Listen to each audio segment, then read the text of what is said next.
निया झासरे शिमिलीपाल बनाग्नि नियंत्रण पर वन विभाग नाकेत 2750 वर्ग किलोमीटर शिमिलीपाल अभयारण्य एवं विपदे कारण शिमिलीपाल अभयारण्य लगी निया गोटे पहाड़ू आउ गोटे पहाड़ को निया माड़ी चली गतकाली शिमिलीपाल 29 पॉइंट रे निया लगी आज पुणी शिमिलीपाल 18 पॉइंट रे लगी निया एथिरे दक्षिण शिमिलीपाल 14 पॉइंट रे निया लगी बेले उत्तर शिमिलीपाल 4 पॉइंट रे लगी निया दिन बेले निया लगिबा पॉइंट अधिक हेबो बोली अनुमान करा जाउछि। निया लिभाइबा पई वन विभाग कर्मचारी एवं ओड्राफ टीम सामिल अछंती। शिमिलीपाल रे निया लगिबा जगु वन्यजंतु एवं मूल्यवान गछ एबे विपदरे। शिमिलीपाल अभयारण्य रे 284 स्थान रे सचेतनता कार्यक्रम करा जाइछि।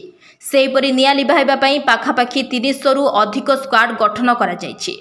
चलित वर्ष शिमिलीपाल अभयारण्य मार्च मासरे प्रथमे निया लगिबा आरंभ होइथिला। दक्षिण शिमिलीपाल ओड्राफ टीम निया लिभाउथिबा बेले उत्तर शिमिलीपाल ओड्राफ टीम एपर्यंत पहुंची नाहंती, जहाकु नेई उठिछि प्रश्न। मयूरभंज जसीपुर लिकेश पंडांक रिपोर्ट, फोकस प्लस।